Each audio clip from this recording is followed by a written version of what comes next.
దొంగల రాజ్యం దోపిడీ రాజ్యం, దొంగల రాజ్యం దోపిడీ రాజ్యం. రామ్ రామ్ రామ్ రామ్. రేవంత్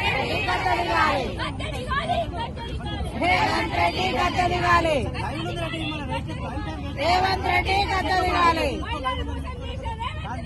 రామ్ రామ్. మహిళల్ని మోసం చేసింది.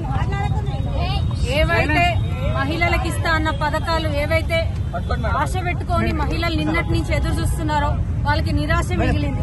ఈ సంవత్సరం అన్నా ఈ సంవత్సరం లోపల దాన్ని నెరవేర్స్తారని ఎంతోగానో ఆశలతోని వెయిట్ చేస్తున్న మహిళలకి నిరాశ మిగిల్చింది కాంగ్రెస్ ప్రభుత్వం. ఎప్పుడైతే మహిళల్ని అడ్డం పెట్టుకుని గద్దెనెక్కారో వాళ్ళ నాశనాన్ని వాళ్ళే చూసుకుంటున్నారు.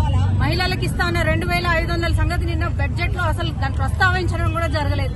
2000 నుంచి 4000 పెన్షన్ చేస్తా అన్నారు, దాని ఊసు కూడా ఎత్తలేదు. అలాగే 18 సంవత్సరాలు నిండిన మహిళలకు అమ్మాయిలకి స్కూటీలు ఇస్తా అన్నారు, దాని గురించి స్కూటీలు లేవు, అన్ని లూటీలే వేస్తున్నారు కానీ స్కూటీలు ఇంతవరకు దాని గురించి మాట లేదు. బడ్జెట్ ఏదైతే 2,90,000 కోట్ల చిల్లరలు బడ్జెట్ ఏదైతే ప్రవేశపెట్టినరో అసలు ఏ విధంగా మీరు ప్రవేశపెట్టినరు దాన్ని? మన ఆదాయం, మన రెవెన్యూ, రాష్ట్ర రెవెన్యూ తెలిసి కూడా ఇలాంటి పైన పటారం లోన లోటారం బడ్జెట్ ని ప్రవేశపెట్టి ఎవరిని మోసం చేద్దామని మీరు రేవంత్ రెడ్డి గారు, బట్టి విక్రమార్క గారు ఈ బడ్జెట్ ని ప్రవేశపెట్టినరు. అంగడికెళ్లి గొంగడి తెచ్చుకున్నట్టు ఉంది. వాళ్ళు చెప్పినది ఒకటి, చేస్తుంది ఒకటి. హామీలు నెరవేరుతాయని నిన్నటి నుంచి ఏవైతే మహిళలు 2,500 వాళ్ళ స్కూల్ ఫీజులే గాని చిన్న చిన్న అవసరాలకి పనికొస్తాయని రాష్ట్ర ప్రభుత్వాన్ని నమ్మి ఓటేసిన వాళ్ళకి నిరుత్సాహం మిలిచిండ్రు. ఎక్కడ మహిళలకి గత ప్రభుత్వం కూడా అలాగే చేసింది, ఈ ప్రభుత్వం కూడా మహిళల్ని మోసమే చేస్తున్నది.